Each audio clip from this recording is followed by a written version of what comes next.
नमस्कार मंडळी, नवीन एका इंटरेस्टिंग व्हिडिओमध्ये सर्वांचं मनापासून स्वागत आहे. मित्रांनो, महाराष्ट्रातील संजय गांधी निराधार अनुदान योजनेच्या लाभार्थ्यांसाठी ही व्हिडिओ अतिशय महत्त्वाचा आहे.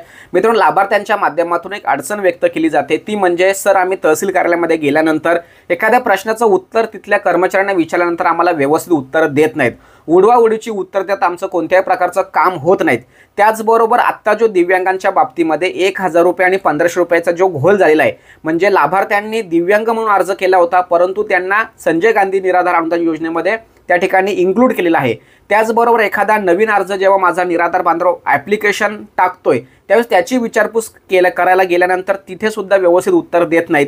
त्याचबरोबर अनुदान आलंय किंवा नाही आलं, किंवा माझं जे ऑनलाईन पोर्टल आहे त्या ऑनलाईन पोर्टलमध्ये माझं ॲड्रेस काय आहे, माझा मोबाईल नंबर काय आहे, माझा आधार कार्ड व्यवस्थित फिल झाला आहे का, हयातीचा दाखला असेल, उत्पन्नाचा दाखला असेल, अशा अनेक अडचणीसाठी तहसील कार्यालयामध्ये माझ्या निराधार बांधवांना जावं लागतं आणि त्या ठिकाणी खूप चुकीच्या पद्धतीची वागणूक निराधार बांधवांना मिळत असते.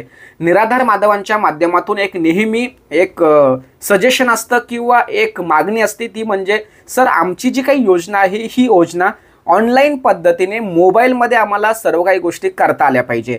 राज्य सरकारने एखादा असं ॲप चालू करावं, एखादा अशी वेबसाईट चालू करावी जेणेकरून आम्हाला घर बसल्या आमचा हयातीचा दाखला असेल, उत्पन्नाचा दाखला असेल, किंवा आम्ही एखादा अर्ज केला असेल तर त्या अर्जाची आम्हाला स्थिती चेक करता आली पाहिजे. रिजेक्ट झाला आहे का, अप्रूव्हल झाला आहे का, किंवा कागदपत्रामध्ये काही त्रुटी लागलेल्या आहेत का, किंवा मला कोणत्या महिन्याचं अनुदान आलेलं आहे, कोणत्या महिन्याचं अनुदान आलेलं नाही, का पेंडिंग आहे, अशा अनेक अडचणीसाठी आम्हाला एखादं ॲप किंवा वेबसाईट राज्य सरकारनं उपलब्ध करून द्यावं. आम्हाला तहसील कार्यालयामध्ये जाण्या येण्यासाठी खर्च खूप असतो, तो परवडत नाही. दिव्यांग बांधव आहेत, ज्येष्ठ नागरिक आहेत, त्यांना तहसील कार्यालयापर्यंत पोहोचणं अशक्य आहे.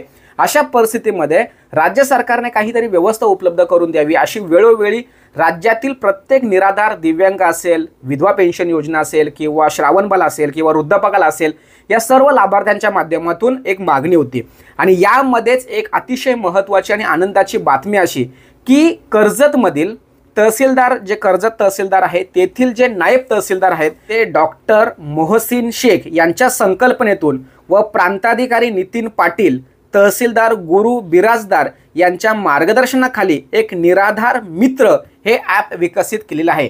आता हे जे निराधार ॲप आहे, हे निराधार ॲप तुम्हाला आता सर्व काही गोष्टी घर बसल्या माहिती देणार आहे. त्याचबरोबर तुम्हाला तुमच्या रिलेटेड जी काही कामं असतील ती सर्व कामं तुम्हाला करता येणार आहे. आता हे जे ॲप आहे, हे ॲप तुम्हाला तुमच्या मोबाईलमध्ये डाउनलोड करायचं असेल तर मी स्क्रीनवरती एक QR कोड दाखवतो. या QR कोडला तुम्हाला तुमच्या गुगलवरती स्कॅन करायचं आहे. तिथे एक लिंक येते, त्या लिंकवरती क्लिक करायचं आहे. क्लिक केल्यानंतर तुमच्यासमोर डायरेक्ट ते ॲप डाउनलोड करायला येणार आहे आणि ते डाउनलोड केलेलं ॲप तुम्हाला वापरता येणार आहे. मी स्क्रीनवरती तो ॲप कशा पद्धतीने आहे सुद्धा दाखवतोय. तर या ॲपमध्ये तुम्हाला तुमच्या अर्जाची स्थिती, त्याचबरोबर तुमचा अर्ज कोणत्या स्टेपला आहे, किंवा रिजेक्ट झाला आहे का, अप्रूव्हल झाला आहे का, अनुदान वाटप झालेलं आहे किंवा अनुदान वाटप नाही झालेलं आहे, या सगळ्या गोष्टी तुम्हाला या ठिकाणी पाहता येणार आहे. अतिशय चांगलं आणि उत्कृष्ट असं हे निराधार ॲप सर्वसामान्यांसाठी अतिशय महत्त्वाचं तिथल्या तहसीलदाराने सुरू केलेलं आहे. आता तुमच्या मनामध्ये प्रश्न असेल का सर ठीक आहे, हे कर्जत तालुक्यापुरती मर्यादित असेल किंवा आहे, मग आम्हाला त्याचा फायदा काय? एक लक्षात ठेवा, हे जे ॲप आहे हे ॲप आत्ता त्यांच्या तहसीलदार कार्यालयातून त्यांच्या जिल्हाधिकारी कार्यालयामध्ये महाआयटी सेल यांच्याकडे टेस्टिंगसाठी दिलेलं आहे.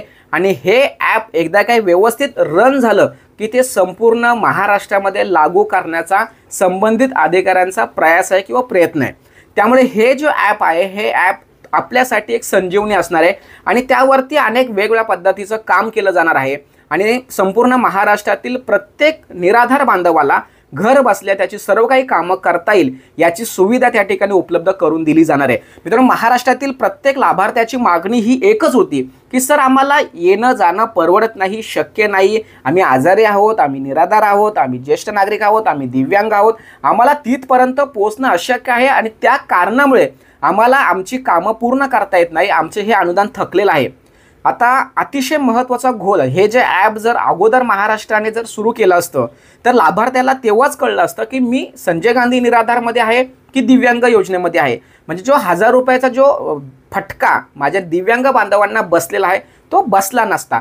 त्याचबरोबर 5-5, 6-6 महिने संजय गांधी निराधार अनुदान योजना, ज्येष्ठ नागरिक असेल यांचं अनुदान मिळालेलं नाही, त्यांनी हयातीचा दाखला, उत्पन्न दाखला या सगळ्या गोष्टी तिथे क्लिअर केलेल्या आहेत, परंतु तरीसुद्धा त्यांना अनुदान त्यांच्या खात्यामध्ये आलेलं नाहीत. लक्षात ठेवा, काही लोकांना अनुदान येतंय पण कोणत्या अकाउंटला येतंय, कोणत्या बँकेत येतंय हेही कळत नाहीत.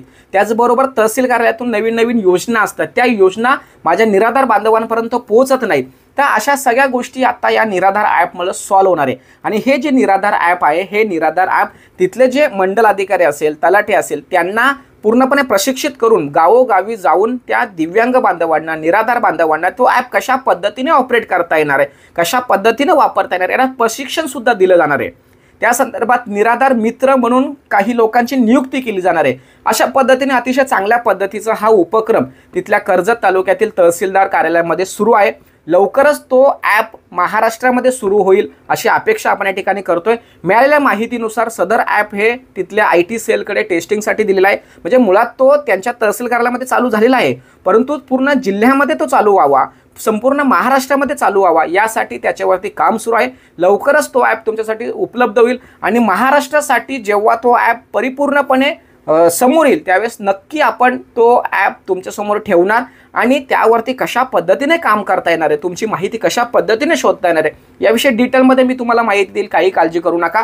अशा पद्धतीने महाराष्ट्रातील दिव्यांग बांधव असतील, निराधार बांधव असतील यांच्या माध्यमातून मागणी होती की सर एखादा ॲप असावं, एखादी वेबसाईट आहे जेणेकरून आम्हाला सर्व काही गोष्टी आम्हाला सहज पद्धतीने करता येतील, सहज पद्धतीने बघता येतील, आमच्या अडचणी त्या एकाच ठिकाणी सॉल्व्ह होतील. आणि ती मागणी या ठिकाणी काही अंशी का होईना पूर्ण झालेली आहे असं मला या ठिकाणी वैयक्तिक वाटतं. त्यामुळे या तहसील कार्यालयाचे तिथले जे तहसील असेल, नायब तहसीलदार असेल किंवा प्रांत साहेब असेल त्यांचं या ठिकाणी कौतुक करायला काहीच हरकत नाही. या ठिकाणी महाराष्ट्रासाठी एक महत्त्वाचा दुवा म्हणून त्यांनी समोर ठेवलेला आहे. सरकारने याच्यावरती व्यवस्थित विचार करावा आणि लवकरात लवकर अशा पद्धतीचा संपूर्ण महाराष्ट्रामध्ये निराधार बांधवांसाठी उपलब्ध करून द्यावं असं या ठिकाणी मी अपेक्षा आणि मागणी करतोय. भेटूया पुढील व्हिडिओसह. तोपर्यंत धन्यवाद. जय हिंद, जय महाराष्ट्र.